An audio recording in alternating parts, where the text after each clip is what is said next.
कसाब को फांसी कब हुई? कसाब को फांसी हुई थी जब हुई थी 21 नवंबर 2012, तब कसाब को फांसी हुई थी। यूपीए की सरकार थी उस वक्त। नवंबर 2012 से फेब 2013 के बीच, इसके बीच कसाब की फांसी के बाद 4 चुनाव हुए और उसमें कांग्रेस, जिसके राज में कसाब को फांसी हुई थी, उस 4 में से 3 चुनाव हारी। तो अगर किसी आतंकी को फांसी दे देने भर से अगर वोट मिलने लगते तो क्यों हारी? भाई दिसंबर 2012 में गुजरात हारी और उसके बाद त्रिपुरा और नागालैंड हारी। ये 2013 में ये दोनों हारे और ये 12 में।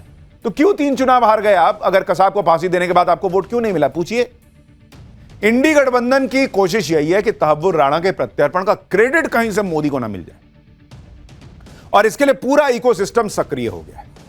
कांग्रेस के नेता तो बयान दे ही रहे हैं, वो नेता भी बोल रहे हैं जो पहले कांग्रेस में थे, जैसे कपिल सिब्बल कह रहे हैं कि तहव्वुर राणा को भारत लाने की बुनियाद तो यूपीए सरकार ने रखी। सुनिए कपिल सिब्बल को।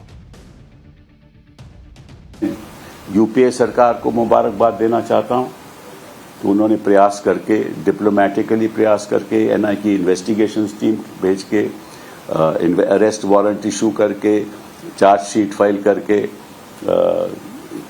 आगे इसको बढ़ाया और अपनी सरकार को मैं मुबारक देना चाहता हूं कि उनके भी जो एफर्ट्स हैं उनको सक्सेस मिली और आज तहव्वुर राणा यहां है। मतलब जिस राज्य में अभी नरेंद्र मोदी की सरकार में तहव्वुर राणा लाया गया, ट्रंप से बात हुई, उसके बाद यह सब हुआ, उन नरेंद्र मोदी को, उनकी सरकार को कोई क्रेडिट नहीं लेना चाहिए।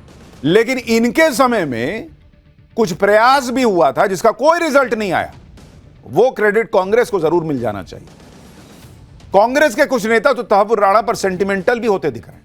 पृथ्वीराज चव्हाण जो महाराष्ट्र के मुख्यमंत्री रह चुके हैं, वो तहव्वुर राणा को इंसाफ का अधिकार देने की बात कर रहे हैं। पृथ्वीराज चव्हाण कह रहे हैं कि जैसे कसाब को वकील दिया गया था, वैसे ही राणा को भी वकील मिले और पूरे लीगल प्रोसेस के साथ उसे सजा दी जाए। भारत में कंगारू कोर्ट नहीं चलेगा। सुनिए पृथ्वीराज चव्हाण को। हमारी मांग है कि जिस तरह से अजमल कसाब के खिलाफ पूरे भारत के कानून के अंतर्गत जो पूरा मुकदमा चला है, कसाब को पूरा अपना बचाव करने का, अपने वकील देने का पूरा अधिकार था, उसने वकील दिए, उसको पूरा अपील करने का मौका मिला हाई कोर्ट में, फिर सुप्रीम कोर्ट में, उसके बाद उसको सजा हुई। तो इसी तरह से राणा का जब ट्रायल होगा, उसका जब मुकदमा चलेगा, तो इसी तरह से उसको पूरा कानूनी तरीके से अधिकार देकर उसको जो भी सजा हो उसको स्वीकार करना पड़ेगा। हमारे देश में कंगारू कोर्ट नहीं चलेगा। कांग्रेस के नेता का बयान सुनिए, ऐसा लग रहा कि कहीं तहव्वुर राणा निर्दोष ना हो, उसको गलत तरीके से फांसी ना हो जाए। अरे भाई, सब प्रक्रिया से ही होगा। उसको अमेरिका में ऑलरेडी सजा हो चुकी है, दोषी है वो, आरोपी नहीं है। ये नैरेटिव सेट करने की कोशिश की जा रही है कि यूपीए सरकार मुंबई हमले के आरोपियों को सजा दिलाने में कितनी एक्टिव थी। लेकिन इसका एक और पहलू भी है। अगर कांग्रेस और यूपीए सरकार इतने ही गंभीर थे तो इस तरह की खबरें नहीं छपी होती।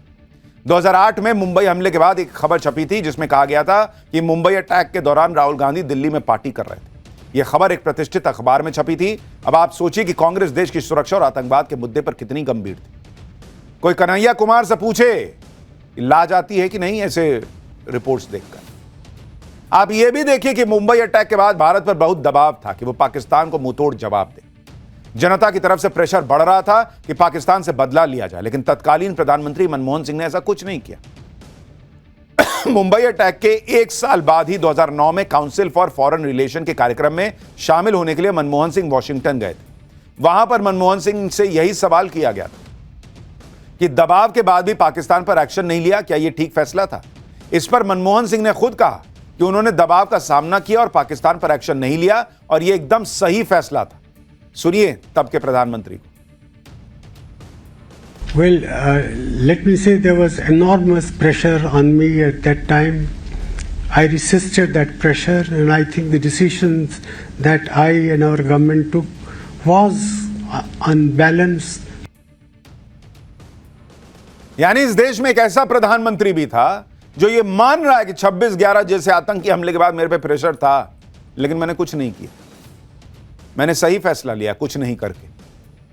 मुंबई हमले के वक्त यूपीए सरकार हर मोर्चे पर नाकाम रही थी, ना हमला रोक पाई, ना गुनहगारों को पकड़ पाई, पाकिस्तान को ना सबक सिखा पाई, और पीएम मोदी आतंकी तहव्वुर राणा को लेकर आए तो उस पर भी कांग्रेस के नेता क्रेडिट लूटने के लिए धक्का मार गए।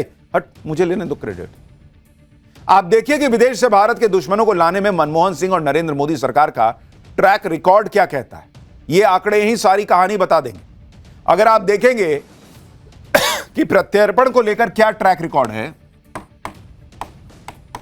प्रत्यर्पण किसके समय में कितने प्रत्यर्पण हुए, 2008 से 2013 के बीच में कुल कितने प्रत्यर्पण हुए, 16। ये यूपीए की सरकार का बता रहा हूं। और अब आप देखिए 2019 से 2024 के बीच में कितने प्रत्यर्पण हो चुके हैं, जिसमें 2 साल कोरोना भी था। 23 प्रत्यर्पण हो चुके हैं अपराधियों के। यह फर्क है दोनों सरकारों के बीच।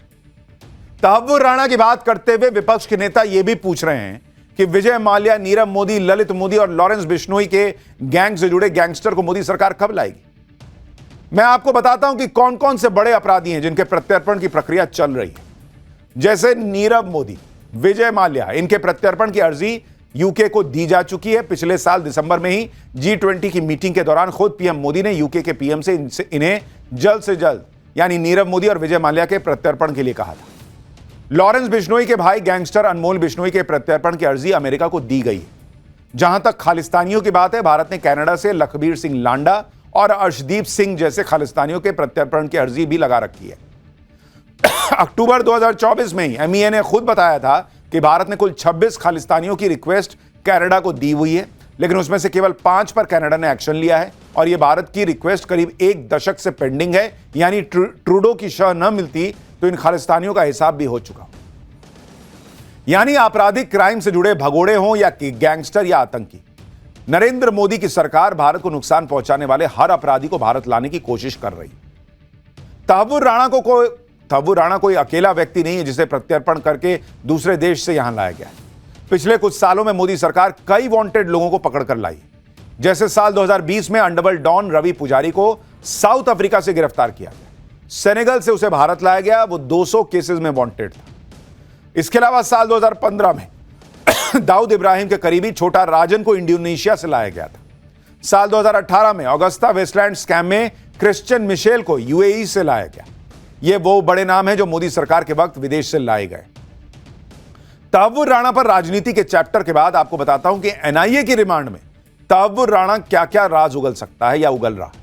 सबसे पहले आपको कल रात की वो तस्वीरें जरूर देखनी चाहिए जब तहव्वुर राणा को दिल्ली के पटियाला हाउस कोर्ट लाया गया। तहव्वुर राणा को भारी सुरक्षा के बीच कोर्ट में पेश किया गया। काफिले में बख्तरबंद गाड़ियां थी, दिल्ली पुलिस की special weapons and tactics team थी और इस काफिले में पुलिस की वैन थी। माना जा रहा है कि एक सामान्य कैदी के तौर पर तहव्वुर राणा को इसी वैन में लाया गया। कल रात को करीब 2 बजे पटियाला हाउस कोर्ट ने तहव्वुर राणा को 18 दिन की पुलिस कस्टडी में भेज दिया। NIA ने कोर्ट को बताया कि मुंबई हमले से जुड़ी बड़ी साजिश का सच सामने लाने के लिए राणा से पूछताछ की जाएगी, इसलिए NIA को राणा की कस्टडी सौंप दी गई। तहव्वुर राणा अब अगले 18 दिन तक NIA के रिमांड में रहेगा। तहव्वुर राणा से क्या क्या सवाल होंगे इसकी भी लिस्ट तैयार है। जैसे 26 नवंबर 2008 के दौरान तुम्हारी लोकेशन क्या थी, 8 नवंबर 2008 से 21 नवंबर 2008 के दौरान तहव्वुर राणा तुम इंडिया क्यों आए थे, भारत में रहने के दौरान तुम किस किस से कहां कहां मिले। यह बहुत इंपॉर्टेंट सवाल है क्योंकि भारत में भी इसके कौन कौन साथी हैं वो पता चलेगा। डेविड कोलमैन हेडली को कब से जानते हो, उसको फेक वीजा देकर भारत में क्यों भेजा था। लश्कर तैयबा के चीफ हाफिज सईद को कैसे जानते हो और हाफिज से तुम्हारी पहली बार मुलाकात कब और कहां हुई थी। तुमने लश्कर तैयबा की मदद कैसे की थी, मदद करने के बदले में लश्कर ने तुम्हें क्या दिया। पाकिस्तानी आर्मी और ISI तुम लोगों की मदद कैसे करती है। टारगेट पर हमले की इंस्ट्रक्शन क्या तुम्हें ISI देती है। ISI की प्लानिंग क्या थी, जिन जगहों पर हमले हुए वही टारगेट थे या भारत के कुछ और निशान टारगेट भी थे जिनको तुम पूरा नहीं कर पाए। हमलों में ISI की तरफ से सिर्फ मेजर इकबाल और समीर अली शामिल थे या कुछ और बड़े अधिकारी भी शामिल थे। आतंक फैलाने की प्लानिंग को फाइनेंस कौन करता है, क्या आईएसआई के अलावा पाकिस्तान सरकार को भी आतंकी हमलों की जानकारी थी? यानी तहव्वुर राणा जैसे जैसे जवाब देगा, भारत में उसके साथी, आईएसआई के साथी, पाकिस्तान के साथी एक्सपोज होंगे और पाकिस्तान दुनिया के सामने एक्सपोज होगा। तहव्वुर राणा से पहली दौर की पूछताछ शुरू हो चुकी है। खबर है कि एनआईए जांच के दौरान तहव्वुर राणा को मुंबई ले जा सकती है। उसे उन जगहों पर भी ले जाया जा सकता है जहां वो साल 2008 में हमले से ठीक पहले गया था। तहव्वुर राणा से किस तरह पूछताछ हो रही है, उसके एनआईए हेडक्वार्टर में कैसे उसे रखा गया है, इसकी डिटेल भी आपको बताता हूं। खबरों के मुताबिक दिल्ली में एनआईए हेडक्वार्टर में ग्राउंड फ्लोर पर राणा को रखा गया है। उसे 14x14 के स्पेशल सेल में रखा गया है। सेल में सीसीटीवी लगा हुआ है, बेड है, टॉयलेट है। तहव्वुर राणा से आज सुबह 10 बजे पूछताछ शुरू हुई। एनआईए के इंटरोगेशन रूम में भी सीसीटीवी कैमरा लगा हुआ है। एनआईए हर दिन तहव्वुर राणा से पूछताछ करेगी। वो जो भी बताएगा उसका स्टेटमेंट रिकॉर्ड होगा। वो कस्टडी के दौरान नुकसान न पहुंचाए खुद को, इसका भी खास ध्यान रखा जा रहा है। तहव्वुर राणा जैसे आतंकी को अमेरिका से भारत लाना आसान नहीं था। इसमें कई खतरे थे, क्योंकि तहव्वुर राणा वो आतंकी है जो पाकिस्तान के सारे राज खोल सकता है। इसलिए उसकी जान को बड़ा खतरा था। तहव्वुर राणा को सुरक्षित अमेरिका से लाने के लिए top secret mission operation Rana चलाया गया। राणा को अमेरिका से लाने के लिए स्पेशल टीम भेजी गई। इस टीम में एनआईए के अधिकारी और एनएसजी कमांडोज थे। राणा को एक स्पेशल एयरक्राफ्ट में लाया गया। दावा किया जा रहा है कि उसे सुरक्षित लाने के लिए पूरे रास्ते एनआईए के अधिकारी उसका हाथ पकड़कर बैठे हुए थे ताकि वो खुद को कोई चोट ना पहुंचा सके। फ्लाइट के दौरान सुरक्षा एजेंसियां पूरे ऑपरेशन की रियल टाइम मॉनिटरिंग कर रही थी। जब उसे दिल्ली लाया गया तो यहां भी सिक्योरिटी से जुड़े लोगों को फोन किए गए ताकि किसी की तरह की कोई जानकारी, उन जो सिक्योरिटी के लोग थे उनसे फोन ले लिए गए ताकि किसी को कोई जानकारी लीक ना हो सके। मीडिया से दूरी बनाने के लिए उसे एयरपोर्ट से दूसरे गेट से नॉन ट्रांसपेरेंट जेल वैन से ले जाया गया। यानी कुल मिलाकर जब तक तहव्वुर राणा एनआईए हेडक्वार्टर नहीं पहुंच गया, तब तक देश की सुरक्षा एजेंसियों ने चैन की सांस नहीं ली। अब एनआईए की कस्टडी में तहव्वुर राणा अपनी जुबान खोलेगा तो बड़े खुलासे होंगे। लेकिन अब अमेरिका के न्याय विभाग ने एक खुलासा किया है, जिसके मुताबिक तहव्वुर राणा ने मुंबई अटैक के दौरान मारे गए लश्कर आतंकवादियों की तारीफ की थी। तहव्वुर राणा ने डेविड हेडली से कहा था कि भारत के लोगों के साथ तो ऐसा ही होना चाहिए। राणा ने कहा था कि मारे गए आतंकियों को पाकिस्तान का सर्वोच्च सम्मान निशाने हैदर दिया जाना चाहिए। निशाने हैदर पाकिस्तान का सर्वोच्च सैन्य वीरता पुरस्कार है और सिर्फ सैनिकों को दिया जाता है।